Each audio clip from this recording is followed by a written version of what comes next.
യേശുക്രിസ്തുവിന്റെ നിറം എന്തായിരുന്നു? എന്തായാലും സായിപ്പിന്റെ നിറമല്ല. വെള്ളക്കാരനായിരുന്നില്ല യേശു. യേശു ഒരു ആഫ്രിക്കൻ പശ്ചിമേഷ്യൻ വംശജനാണ്, സെമിറ്റിക്. അതായത് നമ്മുടെയൊക്കെ നിറത്തേക്കാൾ ഇത്തിരി മെച്ചപ്പെട്ട നിറം. ഇറാഖികൾക്കും ഇറാൻകാർക്കും ഉള്ളതുപോലെയുള്ള നല്ല നിറം. വെളുത്തവർ എന്ന് തീർച്ചയായിട്ടും പറയാം.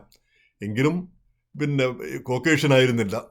അപ്പം അതുകൊണ്ട് നിറം ഒരു പ്രധാനപ്പെട്ട കാര്യമാണെന്ന് നമുക്ക് പറയാൻ പറ്റില്ല. കാരണം ആദ്യകാലത്തെ മാർപ്പാപ്പമാരിൽ ചിലർ ആഫ്രിക്കയിൽ നിന്നുണ്ടായിരുന്നു. അവരിൽ ചിലർ ശരിക്ക് കറുത്ത വർഗ്ഗക്കാരായിരുന്നു എന്നും പറയുന്നുണ്ട്. എങ്ങനെയായാലും ഒരു കറുത്ത മാർപ്പാപ്പ ഉടനെ വരുമോ എന്നുള്ള ചർച്ചയാണ് ഇപ്പോൾ നടന്നുകൊണ്ടിരിക്കുന്നത്. അപ്പോൾ അതിൻ്റെ ഇടയിൽ ഈ നിറത്തെപ്പറ്റി ഒന്ന് രണ്ട് കാര്യങ്ങൾ പറഞ്ഞുകൊള്ളട്ടെ. ഇവിടെ അമേരിക്കയിൽ ജീവിക്കുന്ന നമുക്ക് നിറത്തോട് അത്ര വലിയൊരു പഥ്യമില്ല.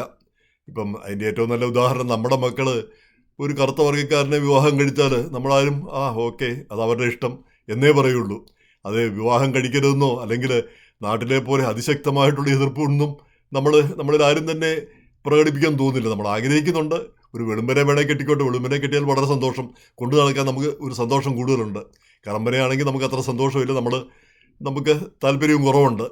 എന്തുകൊണ്ടോ ആ നിറത്തോട് നമുക്ക് ഒരു അഭിനിവേശം, അത് ഇന്ത്യക്കാരുടെ രക്തത്തിലുണ്ടെന്ന് തോന്നുന്നു. ആ നിറം അതിൻ്റെ ഒരു കാര്യമാണെന്ന് തോന്നുന്നു. ഈ സ്വർണത്തോടുള്ള അഭിനിവേശം, നമ്മുടെ ആ നിറം ഒരു ഇടത്തരം കറുപ്പ് കലർന്ന നിറത്തിൽ ഈ സ്വർണം കിടക്കുമ്പം കുറച്ചുകൂടി ഒരു തിളക്കം വരും, കുറച്ചുകൂടി ഒരു അട്രാക്ഷൻ വരും. അതാണ് ചൈനക്കാരും പറഞ്ഞത്, നമ്മുടെ ആ സ്വർണത്തോടുള്ള ഭ്രമം, നമ്മുടെ കളറ് മോശമായതുകൊണ്ടാണ് നമുക്ക് ആ താല്പര്യം വരുന്നതെന്ന്. കാരണം ഒരു ജനതയ്ക്കും ഈ സ്വർണത്തോട് ഇങ്ങനെ താല്പര്യമില്ല. ആ നിറം സായിപ്പുമാർക്കില്ല, കറമ്പർക്കില്ല, ചൈനക്കാർക്കില്ല. അപ്പം ഇന്ത്യക്കാർക്ക് മാത്രമുള്ള ഒരു രോഗമാണത്. അപ്പോൾ എന്തായാലും ഇപ്പം കഴിഞ്ഞ ദിവസം നമ്മുടെ ഏറ്റുമാനൂർ ഒരു സ്ത്രീ, ഒരു മുൻ പഞ്ചായത്ത് പ്രസിഡന്റും അഡ്വക്കേറ്റായ ഒരു സ്ത്രീ മരിച്ചു. അപ്പോൾ അവരുടെ നിറം പോരായിരുന്നു എന്ന് പറഞ്ഞ് അമ്മായിയമ്മ അല്ല വീട്ടുകാർ ഒക്കെ കൂടെ പരാതി പറയുകയോ അവരെ കളിയാക്കുകയൊക്കെ കുറ്റപ്പെടുത്തുകയൊക്കെ ചെയ്തിരുന്നു. ഒരാളുടെ നിറം കൂടുകയോ കുറയുകയോ എന്ന് അയാളുടെ കുഴപ്പമല്ല, അയാൾ അങ്ങനെ ജനിക്കുന്നതാണ്. അപ്പോൾ അതിൽ അയാളെ കുറ്റപ്പെടുത്തുക എന്ന് പറഞ്ഞാൽ എത്രയോ ഹീനമായ ഒരു കാര്യമാണ്. അതിലേറ്റവും സങ്കടകരം, വിവാഹത്തിന് മുമ്പ് നിറമൊക്കെ നോക്കിയിട്ടല്ലേ വിവാഹം കഴിക്കുന്നത്. അതിനുശേഷം ഒരുതരം വർത്തമാനം പറയുന്ന അങ്ങനെയുള്ളവരുടെ കർണത്തിന് രണ്ട് പൊട്ടീരാണ് കൊടുക്കേണ്ടത്. അങ്ങനെ പറയുന്ന അമ്മായിയപ്പനായാലും അമ്മായിയമ്മയായാലും കെട്ടിയവനായാലും. കാരണം അതൊക്കെ നോക്കിയിട്ട് വേണമല്ലോ വിവാഹം കഴിക്കാനായിട്ട്. അപ്പം നമ്മുടെ ചീഫ് സെക്രട്ടറി ശാരദാ മുരളീധരനും ഈ നിറത്തെപ്പറ്റി കാര്യമായിട്ട് പറയുകയുണ്ടായി. കാരണം അവരുടെ നിറം കറുപ്പാണ്. ഭർത്താവ് മുൻ chief secretary doctor B Venu വെളുത്ത നിറമാണ്. പക്ഷെ അവരുടെ മക്കൾ ആ അമ്മയുടെ കറുത്ത നിറത്തെപ്പറ്റി അതിൽ അഭിമാനം കൊള്ളുന്ന മക്കളാണ്. അവർക്ക് അതിനെപ്പറ്റി ഒരു മോശമോ കുറവോ ആയിട്ട് തോന്നുന്നില്ല. അത് നമ്മൾ തന്നെ ചിന്തിച്ച് നോക്കിയാൽ, ചുറ്റും നോക്കിയാൽ അറിയാം. നമ്മുടെ വീട്ടിൽ തന്നെ ചിലർ കറുത്ത നിറമുണ്ടാവും. നമുക്ക് നമ്മുടെ നിറവും അവരുടെ നിറവും തമ്മിലൊരു വ്യത്യാസം ഉള്ളതായിട്ട് നമ്മളാരും ചിന്തിക്കുന്നില്ല. അപ്പം നമ്മളെ സംബന്ധിച്ചിടത്തോളം നമ്മുടെ ബന്ധങ്ങളനുസരിച്ചാണ് നിറത്തോടുള്ള നമ്മുടെ താല്പര്യം ഇരിക്കുന്നത്. അപ്പം ഈ നിറത്തെപ്പറ്റി പറയുമ്പോൾ നമുക്കറിയാം, ഈ ദളിത് ഞാൻ ഓർക്കുന്നുണ്ട്, ഞാൻ MA മറ്റോ പഠിക്കുന്ന സമയത്താണ് ഒരു ചെറിയൊരു ക്ഷേത്രത്തിൽ പോയത്, ഞാനും എൻ്റെ ഒരു സുഹൃത്തും. അയാൾ ഹിന്ദുവാണ്, നിറം ഇത്തിരി കുറവാണ്, ദളിത വിഭാഗത്തിൽ നിന്നോ മറ്റാണ്. അപ്പം പൂജാരിക്ക് അയാൾ വന്നത് ഇഷ്ടപ്പെട്ടില്ല. നേരെ മറിച്ച് ഹിന്ദു പോലും അല്ലാത്ത ഞാൻ വന്നതിന് കുഴപ്പമില്ല താനും. അപ്പോൾ ആ രീതിയിലാണ് ആളുകൾ ചിന്തിക്കുന്നത്. അയാൾ എങ്ങനെ മനസ്സിലാക്കിയോ ഇയാൾ താണജാതിയാണെന്ന്, അല്ലെങ്കിൽ ഈ നിറം കൊണ്ട്. അപ്പം നിറം നേരെ മറിച്ച് എത്രയോ ബ്രാഹ്മണർ കറുത്ത നിറമുള്ളവരുണ്ട്. പക്ഷേ എങ്കിൽ പോലും ആ നിറം നോക്കിയിട്ട് നമ്മൾ ഒരാളുടെ ജാതിയും അയാളുടെ ഉയർച്ച താഴ്ച നിശ്ചയിക്കുന്ന ഒരു മനസ്ഥിതി ഇന്ത്യയിലുണ്ട്. ഈ സായിപ്പ് വന്ന് ഇപ്പം പോലും 7-8 കോടി ജനങ്ങളേ ഉള്ളൂ ബ്രിട്ടനിൽ. അവർ വന്നിട്ടാണ് ഇന്ന് 1.4 ബില്യണുള്ള നമ്മളെ അടിമകളാക്കി വെച്ചത്. കാരണം ആ നിറത്തോടുള്ള ആ താല്പര്യം, നിറത്തോടുള്ള ആരാധന, ആ നമ്മുടെ ഒരു അധമ മനോഭാവം, അതെന്തിനാണോ അങ്ങനെ ചിന്തിക്കുന്നതെന്ന് മനസ്സിലാവുന്നില്ല. നിറവേതായാലെന്താ, എന്ത് നിറമായാലെന്താ?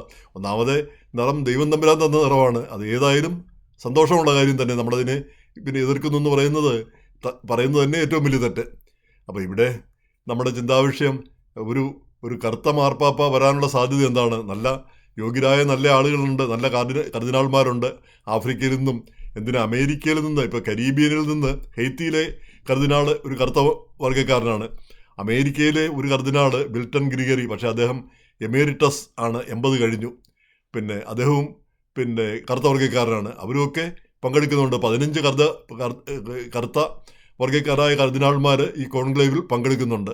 പക്ഷേ അവരിലൊരാൾ ഇലക്ട് ചെയ്യപ്പെടുമോ എന്നുള്ളതാണ് ഇപ്പോഴത്തെ ചിന്താവിഷയം. പ്രധാനപ്പെട്ട കാര്യം, ഈ കത്തോലിക്ക സഭ ഏറ്റവും അധികം വളരുന്നത്, കത്തോലിക്ക സഭയും ക്രിസ്ത്യാനിറ്റിയും ഏറ്റവും വേഗത്തിൽ വളരുന്നത് ഇപ്പോൾ ആഫ്രിക്കയിലാണെന്നാണ് പറയുന്നത്.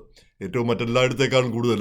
പിന്നെ ആഫ്രിക്കയും ഏഷ്യയുമാണ് ഈ പിന്നെ ആദ്യത്തെ 1000 വർഷത്തിനിടയ്ക്ക് യൂറോപ്പ് പിന്നെ ക്രിസ്തീയവൽക്കരിക്കപ്പെട്ടു. പിന്നീടുള്ള അടുത്ത 1000 വർഷം കൊണ്ട് 1000 വർഷത്തിൽ ലോകത്തിൻ്റെ എല്ലാ ഭാഗത്തും ഇത് പടർന്നു. ഇനി അടുത്ത വർഷങ്ങളിൽ ഏഷ്യയും യൂറോപ്പും ഒക്കെ, അടുത്ത സഹസ്രാബ്ദത്തിൽ ഏഷ്യയും യൂറോപ്പും ഒക്കെയാണ് വളരാൻ പോകുന്നതെന്നാണ് പിന്നെ ഈ മാർപ്പാപ്പ തന്നെയാണെന്ന് തോന്നുന്നു ഒരിക്കൽ പറയുകയുണ്ടായി. അപ്പം ഈ എന്ന് മാത്രമല്ല, ആഫ്രിക്കയിലെ കത്തോലിക്ക വിശ്വാസത്തിനുള്ള പ്രത്യേകത അവർ ആ ട്രഡീഷണൽ പരമ്പരാഗത വിശ്വാസത്തിൽ കഴിയുന്നവരാണ്. അതിൽ നിന്ന് വ്യതിചലിക്കാൻ ഇഷ്ടപ്പെടാത്തവരാണ്. മതം ഈ ഏഷ്യയിലെ പോലെ തന്നെ മതമാണ് ജീവിതത്തിൻ്റെ എല്ലാ ഭാഗത്തും. മതം അനുസരിച്ചാണ് അവർ ജീവിക്കുന്നത്. ആഫ്രിക്കക്കാരും ഏഷ്യക്കാരും മിക്കവാറും ചൈനയൊഴിച്ച് ബാക്കി എല്ലായിടത്തും തന്നെ ഈ മതമാണ് നമ്മുടെ ജീവിതത്തിൻ്റെ എല്ലാ ഘടകങ്ങളെയും ബന്ധിപ്പിക്കുന്ന കാര്യം. നേരെ മറിച്ച് പാശ്ചാത്യ നാടുകളിൽ മതം എന്ന് പറഞ്ഞാൽ നമ്മുടെ ജീവിതത്തിൻ്റെ ചെറിയൊരു ഭാഗം മാത്രമാണ്. അപ്പോൾ എങ്ങനെയുള്ള സാഹചര്യത്തിൽ ഒരു ഒരു കറുത്ത മാർപ്പാപ്പ ഇപ്പം 2-3 നല്ല കാൻഡിഡേറ്റ്സ് ഉണ്ട്. എന്താണ് ഈ പീറ്റർ ടർക്സൺ, അദ്ദേഹം ഖാനായിൽ നിന്നുള്ള കർദിനാളാണ്, 76 വയസ്സ്. അതുപോലെ തന്നെ റോബർട്ട് സേറ 79 വയസ്സ്, ഗിനി. പിന്നെ കോങ്കോയിൽ നിന്ന് ബസുങ്കു എന്ന് പറഞ്ഞ, അപ്പോൾ ഈ റോബർട്ട് സേറ ഒക്കെ നല്ലതാണ്. 79 വയസ്സൊക്കെ ഉള്ള ആൾക്ക് ചാൻസ് കൂടുതലാണ്. കാരണം മാർപ്പാപ്പമാർ അധികം കാലം ആ അധികാരത്തിൽ ഇരിക്കരുത് എന്നുള്ളതാണ് ഇപ്പോഴത്തെ ഒരു ചിന്താഗതി. കാരണം ജോൺ പോൾ രണ്ടാമൻ ഒരുപാട് വർഷം ഇരുന്നു, ചെറുപ്രായത്തിൽ എടുത്തുകൊണ്ട്, 57-ാമത്തെ വയസ്സിൽ എടുത്തുകൊണ്ട്. അപ്പോൾ പ്രായം കൂടിയവർക്കാണ് പ്രിഫറൻസ്. പക്ഷേ അതേസമയം തന്നെ ഇവരൊക്കെ ഫ്രാൻസിസ് പാപ്പായുടെ നിലപാടുകളിൽ ചിലതിനോടെല്ലാം എതിർത്തതാണ്. ഈ LGBTQ, അതുപോലെ തന്നെ ഈ സ്വർഗ വിവാഹം, അത് വൈദികർക്ക് വിവാഹം കഴിക്കുന്നതിനെ പറ്റിയുള്ള കാര്യങ്ങൾ, ഇതിലെല്ലാം മാർപ്പാപ്പായുമായിട്ട് പോലും ഇവർ അഭിപ്രായ ഭിന്നതയുള്ളവരായിരുന്നു ഇവരിൽ പലരും. അപ്പോൾ അത് ചില പ്രശ്നങ്ങളും ഉണ്ടാക്കിയിട്ടുണ്ട്. അപ്പോൾ അവരുടെയൊക്കെ ഒരു ചാൻസ് അവിടെ നഷ്ടപ്പെട്ടു എന്ന് പറയുന്നുമുണ്ട്. ഇപ്പോൾ ഉദാഹരണത്തിന് ഈ റോബർട്ട് സേറ, അദ്ദേഹം ഈ മാർപ്പാപ്പ ഈ ആമസോൺ ഭാഗത്തുള്ള ആളുകൾക്ക് അവിടെ വൈദികരെ കിട്ടാനില്ല. അങ്ങനെയുള്ള സാഹചര്യത്തിൽ അവിടെ ഈ വിവാഹം കഴിച്ചവർക്ക് വേണമെങ്കിൽ വൈദിക വൃത്തി ചെയ്യാമെന്നുള്ളൊരു നിയമം കൊണ്ടുവരാനൊരുങ്ങി. അപ്പോൾ നിയമം കൊണ്ടുവന്നോ അത് അതിനെപ്പറ്റിയുള്ള ചർച്ച. അപ്പോൾ അതിനെതിരെ ഇദ്ദേഹവും മുൻ മാർപ്പാപ്പയും കൂടെ ഒരു ട്രീറ്റേഴ്സ്, ഒരു ലേഖനം തന്നെ എഴുതുകയുണ്ടായി. അപ്പോൾ അതൊരു ഭിന്നത പോലെ തോന്നുകയുണ്ടായി. അപ്പോൾ അത് അദ്ദേഹത്തിൻ്റെ ചാൻസ് കുറച്ചു എന്നാണ് പറയുന്നത്.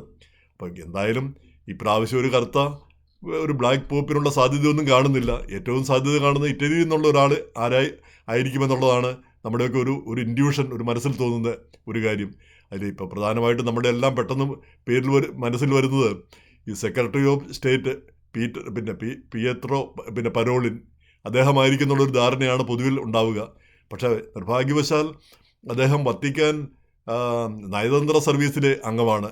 അതായത് ഇടവക വികാരിയായിട്ടും ബിഷപ്പായിട്ടും ഒക്കെ അങ്ങനെ സേവനം അനുഷ്ഠിച്ചിട്ടില്ല. നേരെമറിച്ച് ഇങ്ങനെ ഈ ഓരോ സ്ഥലങ്ങളിലുള്ള വത്തിക്കാൻ്റെ എംബസികളിലും ന്യൂൺഷിയേച്ചറുകളിലും അങ്ങനെയുള്ളിടത്താണ് സേവനം അനുഷ്ഠിച്ച് അങ്ങനെ ഉയർന്നു പോയതാണ്. ഇപ്പം കർദിനാൾ മാർ കൂവക്കാടിനെ പോലെ അദ്ദേഹവും ഇടവക വൈദികനായിട്ടൊന്നും അല്ല ബിഷപ്പായിട്ടൊന്നും സേവനം അനുഷ്ഠിച്ചിട്ടല്ല കർദിനാളാവുന്നത്. അപ്പോൾ അവർക്കൊരു പ്രൊമോഷൻ പോലെയാണ്. എന്ന് മാത്രമല്ല, ഈ നയതന്ത്ര തലത്തിൽ പ്രവർത്തിക്കുന്ന ഇവർ പലരുടെയും ആത്മീയതയെപ്പറ്റി പോലും എനിക്ക് സന്ദേഹമുണ്ട്. ഇവിടെ ന്യൂയോർക്കിൽ ഐക്യരാഷ്ട്രസഭയുടെ അവിടെ ഒരു ഹോളി സീയുടെ ഒരു എംബസി ഉണ്ട്. അപ്പോൾ അവിടെ 1-2 തവണ പോയിട്ടുണ്ട് അവിടുത്തെ പ്രധാനപ്പെട്ട വ്യക്തികളെ കാണാനായിട്ട്. അവിടെ ചെല്ലുമ്പോൾ അവർ ആദ്യമേ ഓഫർ ചെയ്യുന്നത്, ഉച്ച സമയത്ത് ചെല്ലുകയാണെങ്കിൽ എന്ത് വേണം, വിസ്കി വേണം, ബ്രാൻഡി വേണോ എന്നാണ് ചോദിക്കുന്നത്. വാസ്തവം പറഞ്ഞാൽ നമ്മൾ ജോലിക്കിടയിൽ മദ്യപിക്കാനോ അങ്ങനെയുള്ളൊരു കാര്യത്തിൽ നമ്മൾ താല്പര്യം കാണിക്കാറുമില്ല. അപ്പോൾ അങ്ങനെ ആ രീതിയിലാണ് അവരുടെ ആത്മീയത എന്ന് തോന്നിപ്പോയിട്ടുണ്ട്. ഇതുപോലെ വേറൊരു വിഭാഗം ജോലി കുറവുള്ള കൂട്ടർ ഈ നമ്മുടെ കോൺസുലേറ്റുകളിലും ഒക്കെ ഉള്ളവരാണ്. അവരും ഉച്ച സമയത്ത് ചെല്ലുമ്പം വേണമെങ്കിൽ ചോദിക്കും, മദ്യം വേണോ, ഏത് വേണം, വിസ്കി വേണോ, ബ്രാൻഡി വേണോ എന്ന്. ഏതായാലും നമുക്ക് ജോലിയോടുള്ള താല്പര്യമുള്ളത് കൊണ്ട് അങ്ങനെയുള്ള കാര്യങ്ങളൊന്നും നമുക്കും താല്പര്യം കാണില്ല. എന്തായാലും ഈ പരോളിൻ്റെ സാധ്യത അപ്പോൾ ആ ഒരു കാരണത്താൽ വളരെ കുറവാണെന്ന് കരുതുന്നു. നേരെ മറിച്ച് മാറ്റിയോ സുപ്പി എന്ന് പറഞ്ഞ മറ്റൊരു കർദിനാൾ, അദ്ദേഹത്തിന് സാധ്യത ഏറെ ഉണ്ടെന്ന് തോന്നുന്നു. അദ്ദേഹത്തിന് പക്ഷേ 69 വയസ്സേ ഉള്ളൂ. അതാണ് ഏറ്റവും പ്രധാനപ്പെട്ട കാര്യം. 69 വയസ്സെന്ന് പറഞ്ഞാൽ 70, ഒരു 10-25 വർഷം കൂടെ സ്ഥാനത്തിരിക്കും. അപ്പോൾ ഇങ്ങനെയുള്ള പല കാര്യങ്ങളും നോക്കിയിട്ടാണ് എന്തായാലും തീരുമാനം വരുന്നത്. ഏഷ്യയിൽ നിന്നോ അല്ലെങ്കിൽ ആഫ്രിക്കയിൽ നിന്ന് ഒരു പോപ്പ് വരാനുള്ള സാധ്യത നമ്മളിപ്പോൾ കാണുന്നില്ല. ഇപ്പോൾ വന്നതുകൊണ്ട് സഭയിൽ വലിയ പ്രശ്നങ്ങളോ പൊട്ടിത്തെറികളോ അല്ലെങ്കിൽ എന്തെങ്കിലും ഒരു അന്തഛിദ്രമോ കലഹമോ ഒന്നും ഉണ്ടാകാനുള്ള ഒരു സാധ്യതയുമില്ല. കാരണം ഈ പോപ്പിനെയൊക്കെ തിരഞ്ഞെടുക്കുന്നത് പിന്നെ കർദിനാൾമാരല്ല, അത് ദൈവനിശ്ചയപ്രകാരം പിന്നെ പരിശുദ്ധാത്മാവാണ് അത് നിയോഗിക്കുന്നതെന്നാണ് നമ്മുടെ വിശ്വാസം. അപ്പോൾ പിന്നെ പരിശുദ്ധാത്മാവാരെ ആർക്ക് നിയോഗം കൊടുത്തോ അവരെ പിന്നെ തിരഞ്ഞെടുക്കുന്നു, അവരെ നമ്മൾ അംഗീകരിക്കുകയും ചെയ്യുന്നു. ഇതാണ് ഇപ്പോഴത്തെ സ്ഥിതി.